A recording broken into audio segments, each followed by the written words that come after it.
اللہ کا پیارا بندہ۔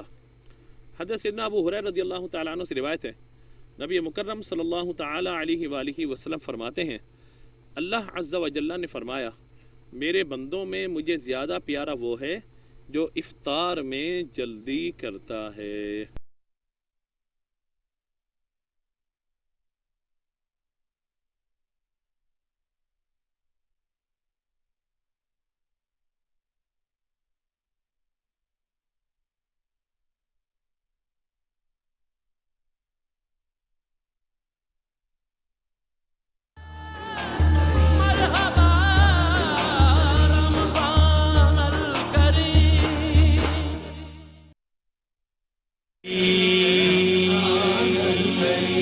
جی ناظرین، ویلکم بیک۔ ایک بار پھر آپ کو خوش آمدید کہتے ہیں میٹرو ون نیوز کی ماہ رمضان المبارک کی خصوصی نشریات آباد ہے رمضان کے ساتھ میں ہوں آپ کا میزبان ڈاکٹر بلند اقبال۔ سلسلہ ہے علم و آگہی کا۔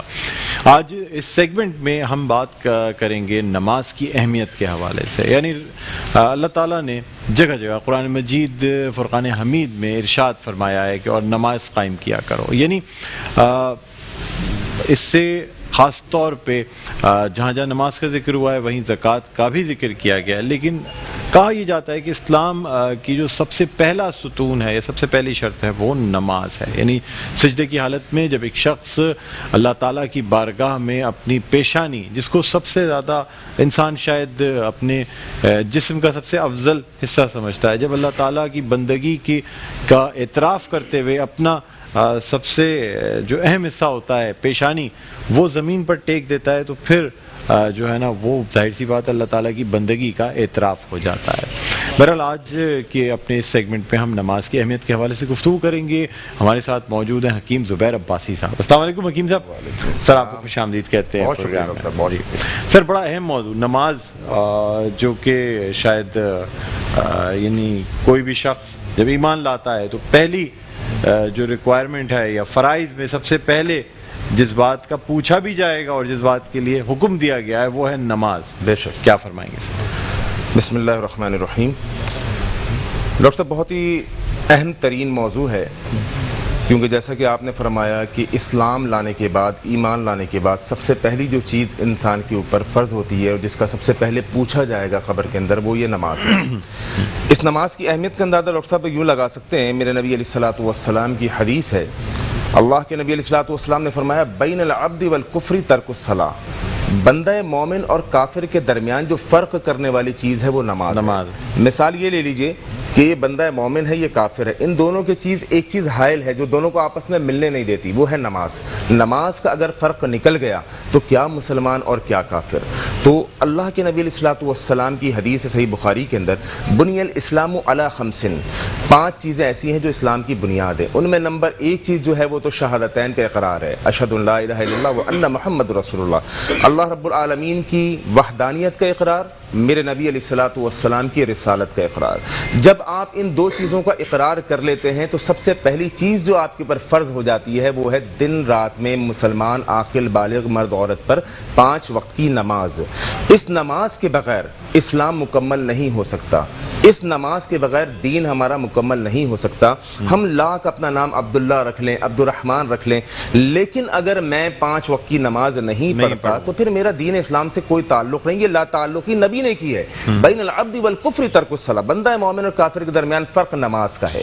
یہی وجہ ہے کہ نبی علیہ الصلوۃ والسلام نے بہت زیادہ تلقین جس چیز کی ہے وہ نماز کی ہے۔ اللہ کے نبی علیہ الصلوۃ والسلام جب وفد بنا کے کسی جگہ پر بھیجا کرتے، کسی دوسرے شہر میں، کسی دوسرے ملک میں، کوئی گورنر، کوئی خلیفہ وہاں کا نامزد کرتے تو اس کو سب سے پہلی نصیحت یہ کرتے کہ دیکھو لوگوں کو ایک اللہ کی توحید کی دعوت دینا، کیونکہ توحید نہیں ہے تو پھر کچھ بھی نہیں ہے۔ بندہ سب سے پہلے توحید کے دائرہ کار کے اندر داخل ہوتا ہے، پھر فرمایا اب جب وہ توحید کو قبول کر لیں, جب وہ میری رسالت کا اقرار کر لیں, تو تم نے ان کو سب سے پہلی چیز کی جو دعوت دینی ہے وہ نماز ہے. یہ نماز کا ایک بنیاد ہمارے یہاں جو فلسفہ ہے وہ میں نے آپ کے سامنے پیش کیا ہے کہ نماز نہیں تو کوئی ہماری عبادات, کوئی عبداللہ عبدالرحمن ختنہ کرنے سے, عقیقہ کرنے سے ہم مسلمان نہیں ہو جائیں گے. ہمیں اپنے اسلام کو, اپنے مسلمانی کو ثابت کرنا ہے 5 وقت کی نماز پڑھ کر.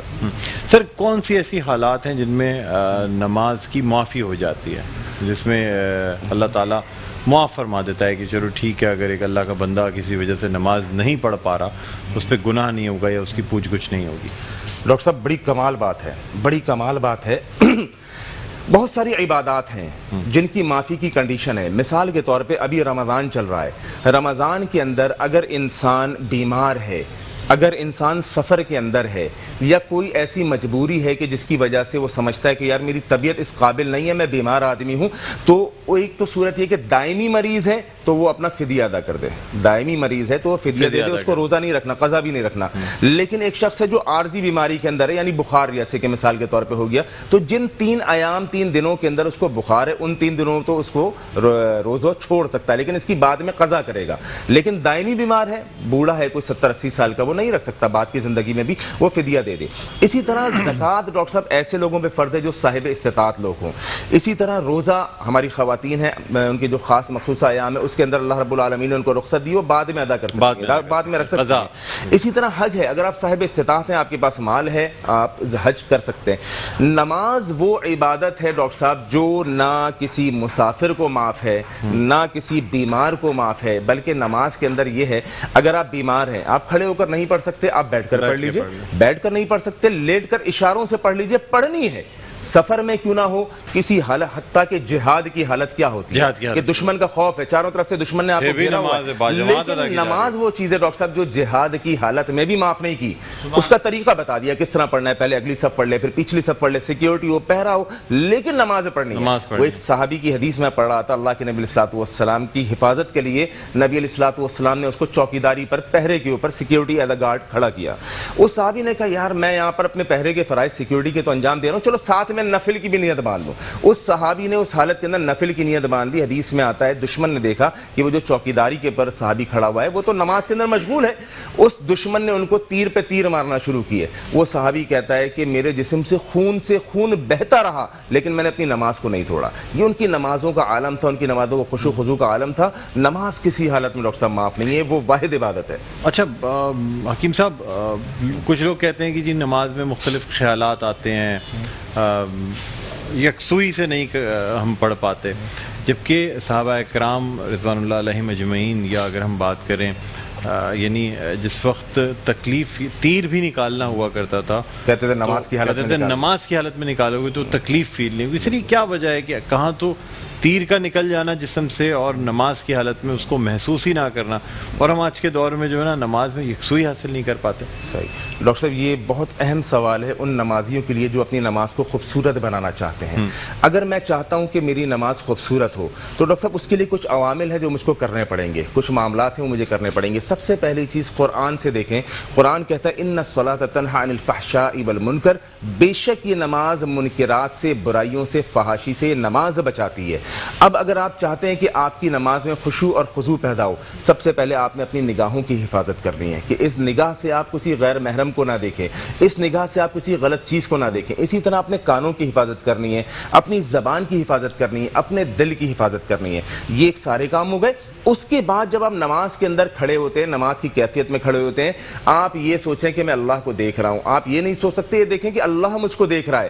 اور سب سے بڑی چیز جو میں سمجھتا ہوں کہ نماز میں خشوع خضوع کیسے حاصل ہوگا, وہ ڈاکٹر صاحب ہے نماز کو ترجمے سے یاد کرنا. جب مجھ کو پتہ ہی نہیں کہ میں کہہ کیا رہا ہوں, الحمدللہ رب العالمین الرحمن الرحیم, مجھے معلوم ہی نہیں کہ میں کیا جملے ادا کر رہا ہوں. کتنے خوبصورت, جس کو معلوم ہو کہ الحمدللہ رب العالمین, یا اللہ تمام تعریفیں آپ کے لیے, الرحمن الرحیم, یا اللہ تو رحمان بھی ہے, تو رحیم بھی ہے, مالک یوم الدین, یا اللہ تو یوم الدین کا, یوم جزا کا مالک ہے, ایاک نعبد و ایاک, یا اللہ ہم تیری ہی عبادت کرتے ہیں, تجھ ہی سے مدد مانگتے ہیں. بندہ دور ڈوب جائے گا، بندہ نماز کے اندر اپنے رب کی محبت کے اندر ڈوب جائے گا جب اس کو معلوم ہو کہ میں رکوع میں جا کے سبحان ربی العظیم کہہ رہا ہوں، اس کا ترجمہ کیا ہے. لیکن بدقسمتی سے ڈاکٹر صاحب ہماری نمازوں میں ہمیں نمازوں کا ترجمہ نہیں یاد، جس کی وجہ سے نماز میں ہمارا دل نہیں لگتا. ایز اے پریکٹس ہم ضرور پڑھ رہے ہوتے ہیں 17 لیکن وہ جو ایک یکسوئی ہوتی ہے نا اور ایک اللہ سے لا ہوتی ہے، وہ تبھی لگے گی جب آپ کو ترجمے کے ساتھ آپ کو معلوم ہونا میں اللہ سے کیا بات چیت کر رہا ہوں. بالکل بالکل. حکیم صاحب آپ سے مزید گفتگو کرنی ہے، بھی بہت سے مسائل ہیں جن کے حوالے سے آپ سے دریافت کرنا ہے. ناظرین چھوٹا سا نیوز بریک، وقفے کے بعد دوبارہ آپ کی خدمت میں حاضر ہوتے ہیں.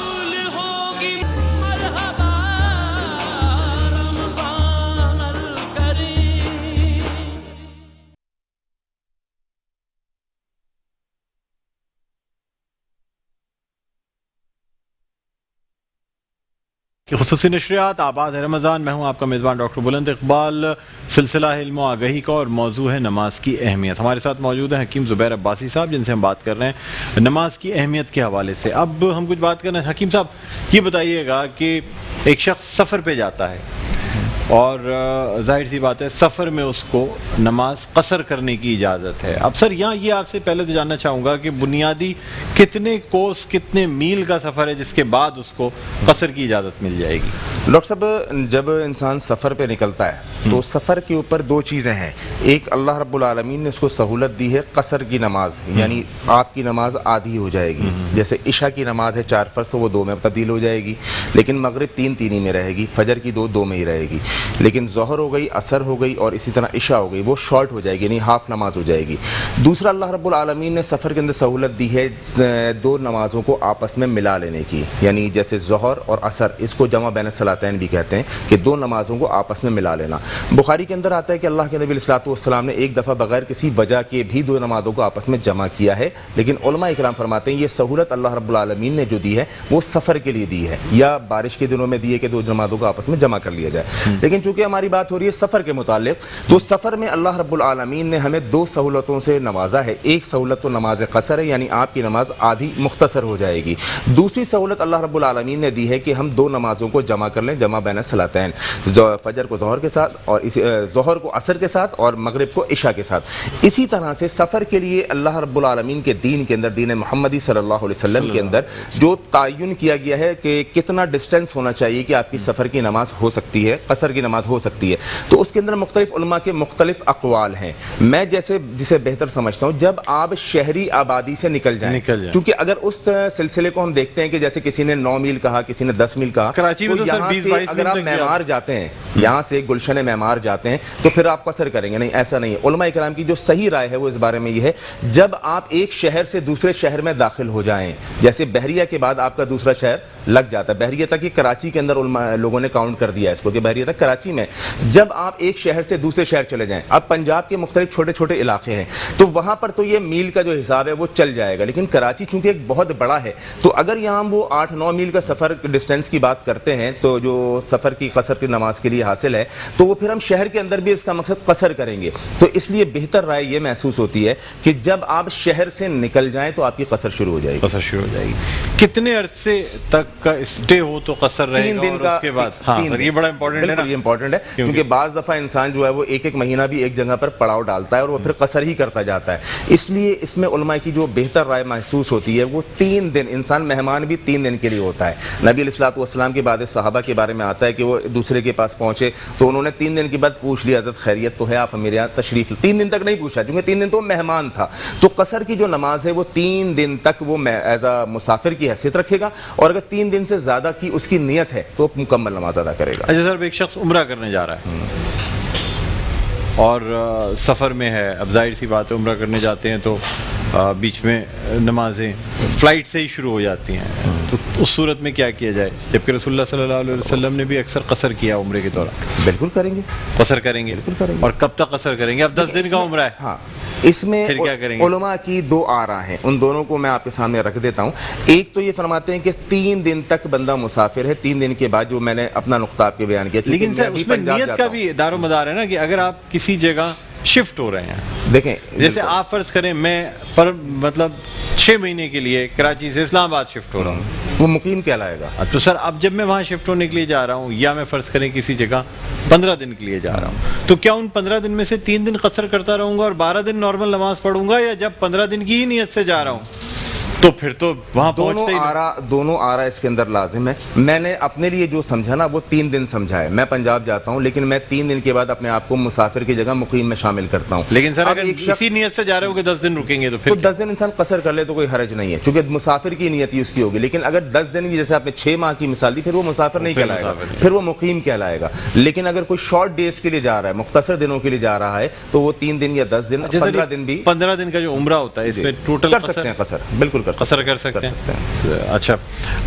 یہ بھی بتا دیجیے گا سر کہ یعنی قصر کے ساتھ ساتھ پھر سنتیں اور نفلیں اس کا کیا اس کا سنت اور نوافل کا تو ڈاکٹر صاحب ویسے بھی ایک الگ ڈپارٹمنٹ ہے, ایک الگ حساب کتاب ہے. سفر کو چھوڑ دیجیے, اگر ہم یہاں پر بھی رہتے ہیں اور ہم خالی فرض ادا کرتے ہیں تو پھر اللہ رب العالمین نے اتنا ہم کو جو ہم پہ فرض تھا اس کی خلاصی ہو گئی. لیکن جو سنت نوافل ہے یہ بونس ہے, چاہے وہ سفر میں ہو چاہے وہ مقیم حالت میں ہو. سنت اور نوافل کی آپ کو آزادی ہے. پڑھیں گے اللہ رب العالمین بہت اجر عطا فرمائے گا, نہیں پڑھیں گے تو اللہ پوچھے گا نہیں, لیکن ایک بہت بڑے اجر سے محروم ہو جائیں, چاہے وہ سفر میں ہو چاہے وہ اپنے فجر کی نماز تو ظاہر سی بات ہے سنت کے بغیر اس کی سنت کی تو اللہ کے نبی تمام کافی فجر کی جو 2 سنتیں ہیں, میرے نبی علیہ الصلوۃ والسلام نے فرمایا رکعت الفجر خیر من الدنیا وما فیہا. فجر کی 2 رکعت یعنی سنت کی بات ہو رہی ہے, ابھی فرض کی نہیں ہو رہی. فجر کی 2 رکعت یعنی سنتیں جس کو مل گئیں, اللہ کے نبی علیہ الصلوۃ والسلام نے فرمایا دنیا وما فیہا کے حصول سے بہتر ہے.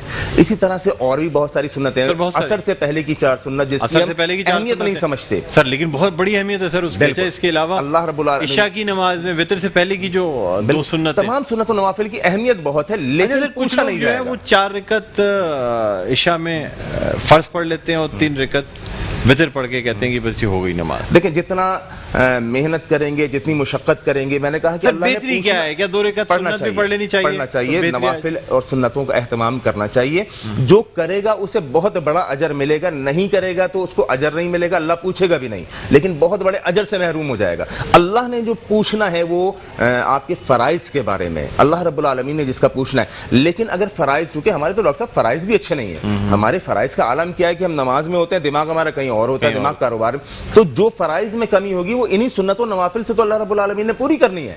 اچھا یہ بتائیے گا مجھے حکیم صاحب کہ یعنی عید کی نمازیں اور جو خصوصی نمازیں, ٹھیک ہے, نماز عیدین پہ ہم آتے ہیں, جمعے کی نماز پہ آتے ہیں. اب آج کل چونکہ ظاہر سی بات ہو سکتا ہے شاید عید کی نماز بھی عیدگاہ میں پڑھنے کی اجازت نہ ملے, تو کیا یہ نماز گھر پہ پڑھی جائے گی؟ اور یہ نماز جو کہ باجماعت پڑھنا جس کا ہر صورت میں ضروری ہے, یہ انفرادی نماز پڑھنے میں کس طرح سے قبول ہوگی؟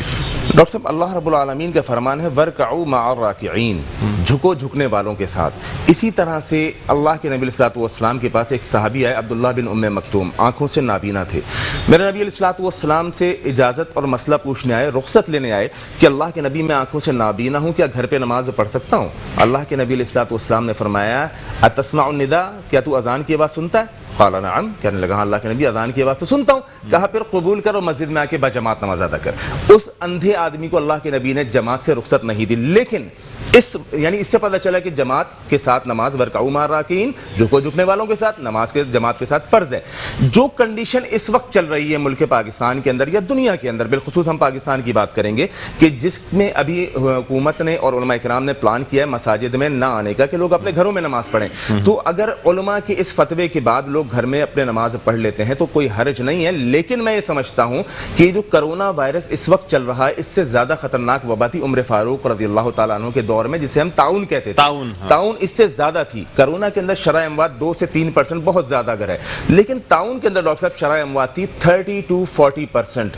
اس وقت بھی حضرت عمر رضی اللہ تعالیٰ عنہ نے مساجد کو بند نہیں کیا تھا. تو میں یہ سمجھتا ہوں کہ لیکن چونکہ ہماری ملکی پالیسی, ہم نے اس کا احترام بھی کرنا ہے. لیکن سر بعد میں خانہ کعبہ کی اگر تاریخ دیکھیں تو کئی دفعہ وبائی امراض کی وجہ سے خانہ کعبہ کو اور مسجد حرام کو, تو دیکھیں یہ علماء کی اور گورنمنٹ کی اگر آپس میں مل بات میں, مطلب یہ ظاہر سی بات ہے دورہ خلافت جو ہے وہ تو بہت ہی اعلیٰ دور تھا سر, اس کی ہم اس کا موازنہ تو کر ہی نہیں سکتے کسی اور آنے والے سلطنت عثمانیہ سے یا دوسری, جو وہ اجتہاد کی بنا پہ انہوں نے کیا نا ڈاکٹر. بالکل. تو اگر علماء اور ان کی حکومت کی آپس کے اندر مل کے بات طے ہو جاتی ہے اور لوگ سمجھتے ہیں کہ یار بیماری کو بد سے کم کرنا ہے ان حالات میں, اور گھر پہ علماء نے فتویٰ دیا ہوا ہے تو گھر پہ آپ نماز پڑھ لیں، کوئی حرج بھی نہیں ہے۔ عید کی نماز بھی گھر پہ پڑھ سکتے ہیں؟ عید کی نماز ڈاکٹر صاحب جو اصل جو اللہ کے نبی صلی اللہ علیہ وسلم نے تعلیم دی ہے وہ کھلا ہوا میدان ہے، وہ مسجد بھی نہیں ہے۔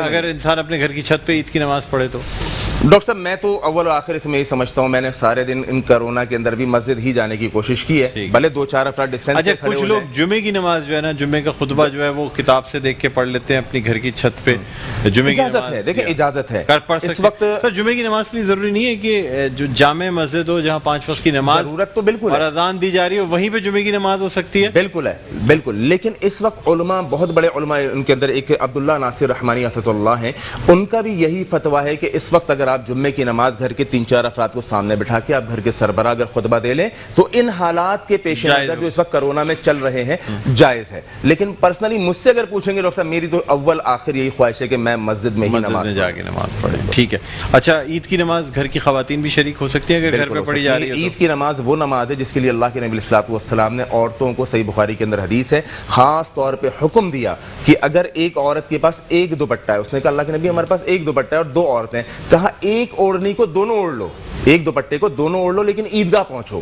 عید کی نماز کے لیے بہت اہمیت اللہ کے نبی صلی اللہ علیہ وسلم نے دلائی ہے، لیکن ہمارے یہاں تو یہ رواج ہی نہیں ہے۔ یہ تو اب ہمارے یہاں نہیں، وہ ایک الگ چیز ہے، لیکن نبی علیہ الصلوۃ والسلام کی جو دین ہمیں بتاتا ہے، بخاری کے اندر جو احادیث موجود ہیں، فرمایا کہ عید کی نماز اتنی ضروری ہے کہ حائضہ عورتیں بھی مسجد عیدگاہ میں آئیں گی، اگرچہ نماز نہیں پڑھیں گی لیکن ایک کونے میں بیٹھ کے مسلمانوں کی دعاؤں میں شریک ہو جائیں گی۔ یہ بخاری کے اندر حدیث اللہ کے نبی علیہ الصلوۃ والسلام کی موجود ہے۔ اب ہمارے یہاں اس کو اپلائی کیا جاتا ہے نہیں کیا جاتا، یہ تو ہمارا ایک الگ معاملہ ہے۔ حکیم صاحب کوئی میسج جو آپ دینا چاہیں نماز کی اہمیت کے حوالے سے؟ میسج یہی ہے ڈاکٹر صاحب، چونکہ موضوع ہمارا نماز کے حوالے سے ہے، نماز بنیاد ہے، نماز کو کسی حالت میں، کسی صورت میں، کسی بیماری میں، کسی سفر میں، کسی مجبوری میں اللہ نے معاف نہیں کیا، لہذا نمازوں کو قائم کیجئے، اپنے بچوں کو نمازی بنائیے، یہ میری آپ کی ذمہ داری ہے۔ قوا انفسکم واہلیکم نارا، خود بھی جہنم سے بچوں اور اپنے بچوں کو، بیوی کو بھی جہنم سے بچاؤں۔ نماز جہنم سے بچنے کا بنیادی سبب ہے، لہذا نماز کو قائم کیجئے۔ سبحان اللہ۔ سر ایک بس آخری کوشچن، اب آپ نے کہا نماز قائم کرنے کا ذکر آیا، بہت سے لوگ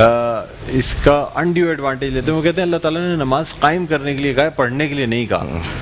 یہ اس کے حوالے سے تھوڑا سا، نماز قائم کرنے سے کیا مراد ہے؟ نماز قائم، اور جس طریقے سے قائم کرنے سے مراد ہے نماز کا پڑھنا، اور قیام ہے نا سر، قیام سے یعنی قائم کرنا، لیکن اب وہ کہیں کہ قیام سے مراد صرف کھڑا رہنا ہے یا قائم کرنا ہے، تو قائم سے مراد ہی نہیں ہے، بلکہ اللہ کے جو قرآن بتائے گا اس کا ترجمہ، اس کی عملی تفسیر جو ہے وہ احادیث رسول صلی اللہ علیہ وسلم سے دیکھنی ہے۔ نبی علیہ الصلوۃ والسلام نے قائم کا کیا ترجمہ لیا، آپ نے اس کو کیسے سمجھا اور امت کو کیسے سمجھایا، وہ پڑھنے سے مراد ہے، جو کہ طریقہ حدیث رسول کے اندر موجود ہے صلی اللہ علیہ وسلم۔ بہت شکریہ حکیم زبیر عباسی صاحب، آپ تشریف لائے۔ ناظرین، حکیم زبیر عباسی صاحب، آپ دیکھتے ہوں گے نیکٹر ہنی کی جو بوٹل ہمارے پاس موجود ہے، بڑا زبردست شہد ہے۔ یہاں آپ کو یہ بھی بتانا چاہیں گے کہ خاص طور پہ آج کل کا موسم اور یہ جو کرونا کی جو وبا پھیل رہی ہے، کہا یہ جاتا ہے کہ اگر شہد کو ہلکے گرم پانی میں ڈال کے آپ استعمال کریں گے، خاص طور پہ چاہے عام شہد ہو یا پھر اگر جن لوگوں کو موٹاپے کا مرض ہے وہ مالٹے کا شہد جو ہے نا وہ استعمال کر سکتے ہیں،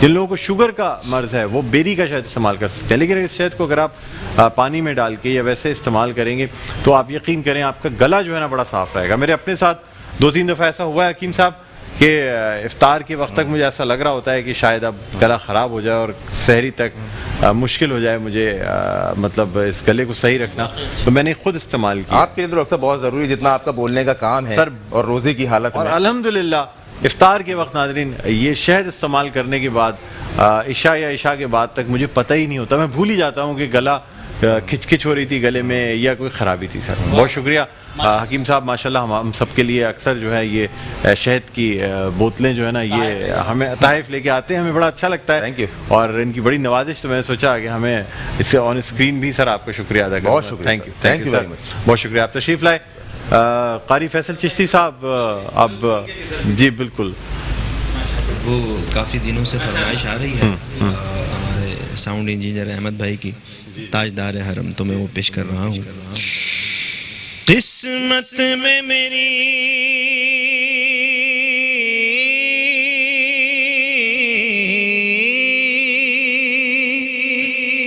قسمت میں میری چین سے جینا لکھ دے، ڈوبے نہ کبھی میرا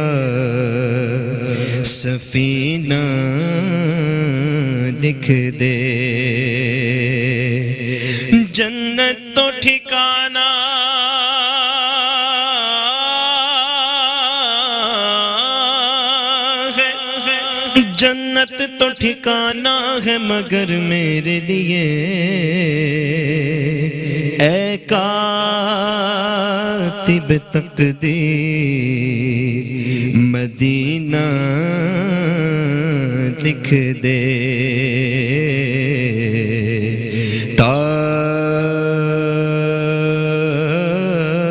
تاجدار حرم ہو